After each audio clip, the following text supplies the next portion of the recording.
Easy ways to spot authoritarians within the anarchist milieu from Warzone Distro. Authoritarianism. Noun. The enforcement or advocacy of strict obedience to authority at the expense of personal freedom. We decided that a fun way to kick off the new year would be to encourage a more critical and confrontational examination of authoritarian elements within anarchist spaces. Throughout our time, as both a zine distro at events and individuals active in the streets, we are amazed to see the continued protection and perpetuation of authoritarianism in anarchist spaces. When we say authoritarianism, we mean both socially, wherein it materializes as a power dynamic at play between individuals, as well as organizationally, wherein it manifests as so-called anarchist events that collectively enforce rules, state-like solutions to conflict, and even body policing. None of what we are presenting here is new. Remember the Smack a White Boy Round 2 Crime Think eviction? For those of you who don't know or remember, in July 2009, at a Crime Think convergence in Pittsburgh, about a half a dozen people, some who had participated in the convergence, some who had come into town just for this action, stormed into a hall full of people, screaming slogans and reading a prepared statement about gentrification and white supremacy. Immediately after, they began forcefully evicting everyone inside, throwing any items they could find into the hallway or at the heads, backs, and bodies of anyone who attempted to stop them, all the while screaming at them to get the fuck out of here, get out of Pittsburgh, and go back to Europe, I'm sick of looking at your white fucking face. The group screamed that they wouldn't stop what they were doing until all of the white people from the convergence were out of the building, out of Pittsburgh. The problem of these types of authoritarians attempting to dominate and control anarchist spaces never ended, and probably won't for the foreseeable future. With everyone on guard looking out for armed right-wing militias to show up, authoritarians posing as anarchists waltz right in and either loudly or discreetly start up their bullshit. And because they don't display black and yellow Fred Perrys, Confederate flags, or Blue Lives Matter emblems, most people either freeze up or look the other way. Conflicts continue to break out at almost every anarchist event, which wouldn't be a concern if it was just personal drama, but the people who instigate them utilize the cover of a radical facade in order to disguise their true authoritarian intentions, and they've built up confidence in their ability to succeed. It is our opinion that anarchists often allow these authoritarians to take control of anarchist spaces out of a good-natured solidarity and allyship with any and all marginalized individuals. This is in addition to what we feel to be a desperate attempt to avoid negative publicity or public calling out. While we of course support the idea that marginalized voices should be heard within anarchist spaces, we do not support authoritarian ideas, goals, or practices, regardless of whose voice is proposing them. It seems to us that the anarchist fear of potentially being labeled a racist, white supremacist, sexist, transphobe, or so on outweighs the importance in confronting authoritarians, especially in anarchist spaces. In practice, this fragility allows for the co-opting of events and spaces, creating an atmosphere of confusion for individuals new to the scene who find themselves caught in the middle of a paradigm shift that redefines anarchy to fit the worldview of these authoritarians. Once in control, authoritarians, emboldened by the internet, encourage others to hijack anarchist projects, using them as a platform to further their own version of anarchism, a version that inverts the current settler colonial, white supremacist, patriarchal power structure, rather than abolishing it, conflating any and all resistance to the demands of these authoritarians with structural oppression. With the rise of social media being used as a tool for social networking, information spreads more quickly, causing anxiety for many anarchists whose reputations have been largely built online. Authoritarians have perfected weaponizing social media for smear campaigns, badjacketing, snitch-jacketing, and other forms of character assassination. When anarchists are viewed as gullible, diffident, and desperate for social validity, acceptance, and political involvement, they are considered easy targets, timid, and unwilling to jeopardize their membership within the movement, especially by openly defying those who possess social power. Due to what we perceive to be an over-reliance on social media for anarchist networking, any number of online social manipulation tactics can mean an abrupt ending for even a respected and seasoned project. As with all power that seeks to control and dominate, fear is the weapon of choice for authoritarians disguised as anarchists. Fear. Fear is real. There are times when fear should be listened to, like when shots ring out and fear tells you to duck and run. There are other times when fear needs to be pushed through. We leave it up to each person to decide when to push and when to run. The fear we criticize is not that of those who stay away from violent and chaotic scenes, not that of those who listen to their bodies telling them they cannot handle yet another trauma. We find no fault in those who make these choices for themselves. The fear that we would like to critique here is the fear of forming one's own opinion, the fear of developing one's own analysis and then acting upon it. We do find fault in this fear of the white ally. To be a white ally is to stop thinking for oneself, to blindly follow a leader based on no other criteria than their identity. At least this is what is demanded of us by those who would make us into allies. From the text, another word for white ally is coward. As a zine distro that started in the hood, distributed free literature in the hood, and was founded by an anarchist of color who grew up in that hood, we appreciate the importance of being honest and upfront about how we feel, as well as the potential danger that comes with this type of honesty. We are well aware of the potential consequences we face by not sanitizing our opinions on shit. We at Warzone Distro have never been afraid to speak our minds and criticize those who enjoy protection and ideological immunity from cowardly allies. We have no motivation to be nice about the way we identify authoritarians who use identity politics as a get-away-with-shit card. We also have no interest in debate centered around who is how much of what identity, who has what or how much privilege, or any other form of oppression Olympics. While we acknowledge the myriad of oppressions that plague social life under capitalism, we have no patience for this oppression being used as an excuse to invert social hierarchies for personal power trips. We are only interested in aggressively confronting those hierarchies altogether, along with the social and institutional power bases that uphold them. And sometimes this includes those who, at least on the surface, would appear to be our accomplices. Demographic categories are not coherent, homogeneous communities or cultures, which can be represented by individuals. Identity categories do not indicate political unity or agreement. Identity is not solidarity.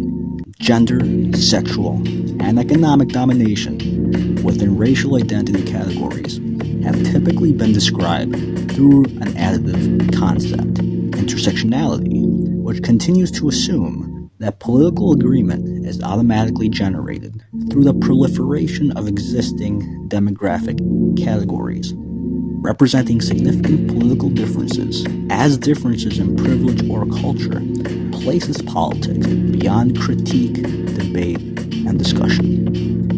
The limitations of contemporary anti-oppression theory and practice.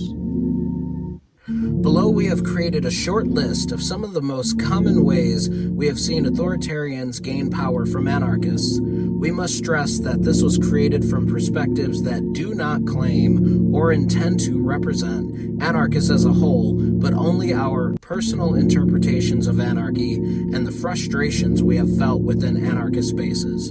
Enjoy. If it walks like an authoritarian, swims like an authoritarian, and quacks like an authoritarian. Number 1. If it coerces mutual aid or solidarity by leveraging accusations of bigotry. Authoritarians often attempt to take advantage of well-meaning individuals by claiming that allies must provide financial or other material assistance to the authoritarians. To refuse or be unable to do so is to be labeled racist, fascist, transphobic, etc. The authoritarian preys upon the goodwill of those who fear revocation of their ally status. 2. If it speaks for and claims to represent the views and interests of an entire identity category. Authoritarians may seek to use their identities, or sometimes others' identities, to prop up their views, explicitly or implicitly claiming that the entirety of a group holds a particular view or belief, that they just so happen to believe. The authoritarian positions itself as an arbiter of a given identity, leveraging a royal we against the individual. 3. If it discourages questioning or critical examination by leveraging accusations of apologism. Authoritarians seek to control narratives and the flow of information in order to control the perception of a situation. This means discouraging any questioning, as it may lead one to a different interpretation of events. If an individual requests more information about a situation or cancellation, or worse, questions the validity of the accusations, the authoritarians will make inflammatory accusations of the individual being an abuse, rape, etc. apologist. 4. If it claims that you are guilty by association for not conforming to the social banning or cancellation of an individual or project. Authoritarians use guilt by association against those who question or defy the banning or canceling of an individual, creating a culture of conformity through fear. This is similar to the way the state is presently using a RICO charge against the Atlanta forest defenders. The authoritarian posits that if you associate with an abuser or any individual or project that it declares problematic, you must be an abuser or problematic yourself, or an apologist. See number 3. Side note, although some authoritarians may also claim to be in support of restorative justice and against prisons, the social isolation and perpetuity of a canceled individual or project runs counter to this. 5. If it makes claims that any part of your body, including how you style your hair, is oppressive to an entire category of people and therefore needs to be modified. Authoritarians may seek to control an individual's body. Since anti-oppression is the basis for anarchist thought, some individuals or groups have found that those who identify as anarchists are most sensitive to accusations of being oppressive. This sensitivity is exploited in order to conflate a mere opinion with fact, giving it the power to control. This may range from an opinion that one race has ownership over a particular hairstyle to an opinion that one sex has ownership over a particular gender or gender expression. Authoritarians may then seek to ban individuals who openly disagree with these opinions from events or spaces, or even enact physical violence on them. 6. If it measures the value of a perspective based on identity rather than merit. Authoritarians who find power with identity politics are quick to disregard, silence, or altogether erase perspectives that are not socially valuable in upholding their dogmatic and unnuanced view of oppression.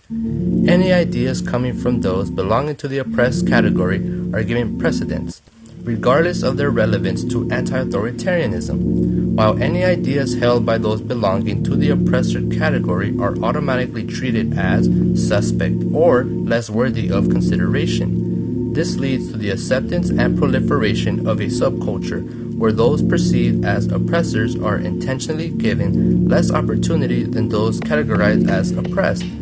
Rather than creating genuine equality by abolishing identity categories along with their corresponding forms of oppression, the larger social hierarchy is inverted and oppressive power is merely transferred rather than destroyed.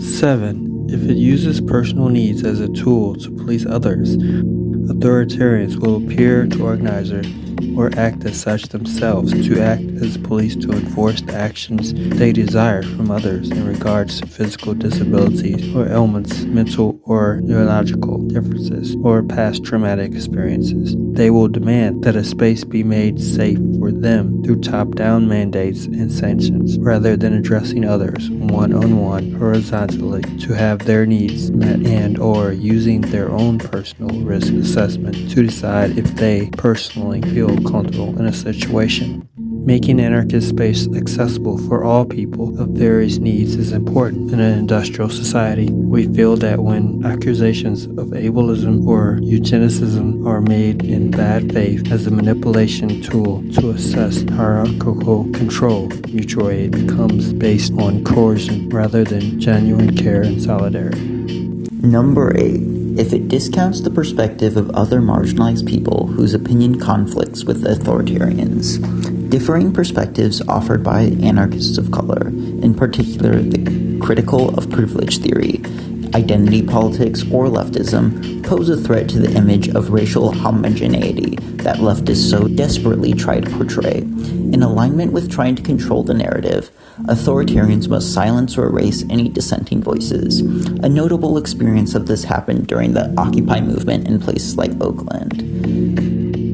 A recent communique critiquing the Occupy movement states, "The participation of people of color in Occupy Oakland does not change the fact that this occupation of public space upholds white supremacy. Some of our own sisters and brothers have silenced our critiques in order to hold on to their positions of power as token people of color in the movement." The communique argues that people of color can suddenly uphold white supremacy because they do not share the political analysis of the document's authors. People of color who do not agree with the politics advanced by this group are labeled white, informants, members of COINTELPRO, tokens. Many of us are simply erased. This is a powerful and deeply manipulative rhetorical tactic which simply fails to engage substantively with any of the reasons why people of color did participate in Occupy Oakland and equates critical participation with support for rape, racism, sexism, homophobia, and gentrification. Needless to say, the authors of the above quoted passage do not speak for us. The erasure of the people of color from Occupy Oakland. Dangerous spaces. We feel that anyone claiming to host a quote-unquote safe space is politically dishonest at best and dangerously misleading at worst. No individual, group, or event can guarantee the safety of others. We assume this was a foregone conclusion for anyone who has experienced violence within the so-called safe spaces of communities, families, and even romantic relationships. Danger permeates every aspect of life. Rather than rely on protection rackets or retreat into eternal victimhood, we seek ways to arm and empower one another, knowing that self-defeatism only serves to embolden those who wish to kill us. An example of this is the dangerous space policy we propose for the Green Scare Anarchist Book Fair, quote-unquote dangerous space policy. The Green Scare Anarchist Book Fair will be eschewing a safer spaces policy in favor of a dangerous space policy. This means that we expect all attendees and vendors to be responsible for their own actions and the potential repercussions of their actions. As hosts of this event, we refuse to assume the role of quote-unquote police or quote-unquote security to mediate conflicts that happen between people. We personally will not be used as a security apparatus to kick anyone out of this event, unless the conflict is with us directly. Everyone who attends is expected to utilize their own individual agency in directly dealing with and solving their problems with others. Therefore, this event is a dangerous space for anyone who disrespects the space and those occupying it. We accept that oppression based on identity exists in our present society, but we are not interested in perpetuating this paradigm.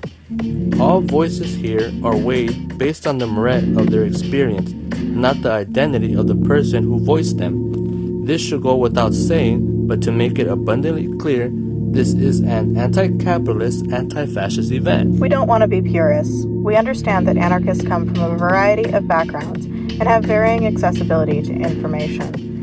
We also understand that there is a fuck ton of disinformation about anarchism in the world. Authoritarianism may exist within well-intending, self-identifying anarchists, and in face-to-face conversations, and sometimes over the internet, it's easy to tell the difference between someone who is still figuring shit out and someone who has figured out a sneaky-ass way to control others.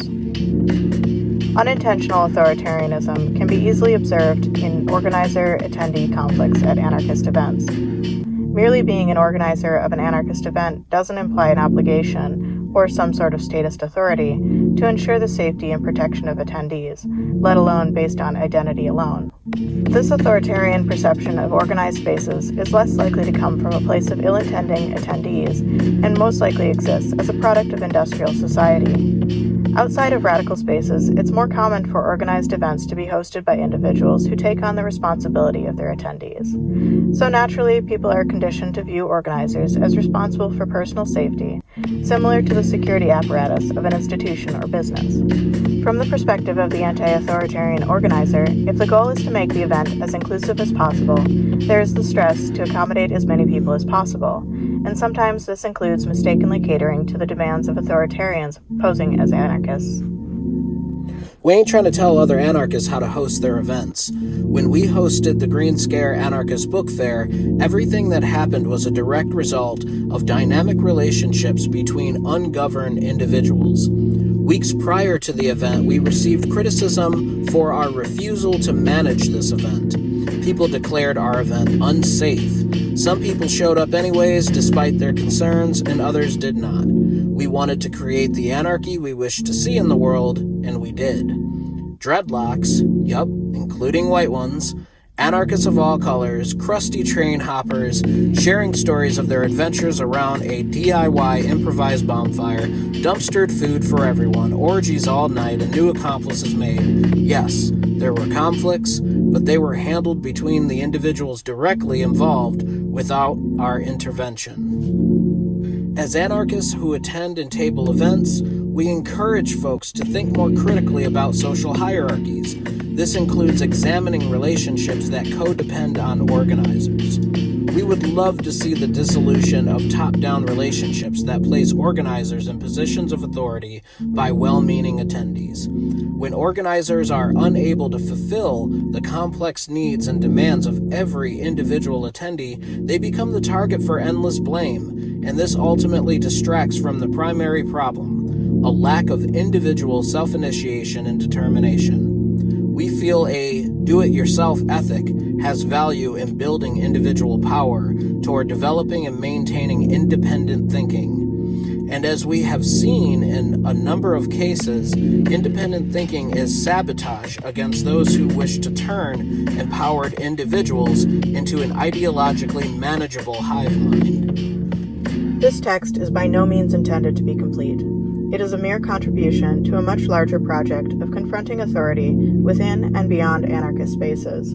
This text is in no way directed at any particular event, group, or individual, nor is it designed to encourage a search and destroy lynch mob. This text merely provides what we personally consider to be a basic understanding of the mindset from which authoritarians typically operate. We write this with the aim of inspiring courageous individuals armed with a mental and physical preparedness for any and all possible encounters with authoritarians of any background or identity category, especially those who weaponize the language of anti-oppression to secure hierarchical power within anarchist spaces.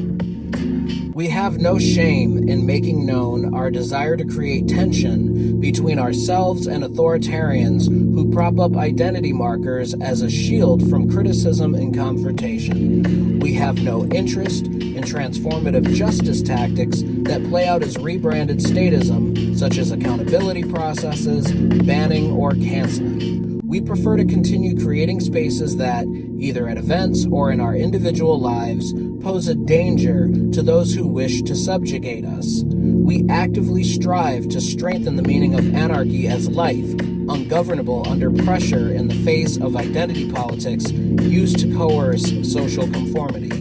And while we understand that not everyone who attends anarchist events will be an anarchist, and while we can accept the reality that conflicts will continue to erupt in violence in a world in constant flux, the sterilization of anarchy in meaning and practice can only be reversed when individuals refuse to surrender themselves to fear. Yo, shout out to Nihil Distro, Civ Fux Distro, and all other individual accomplices of Warzone Distro who contributed to the creation of this video.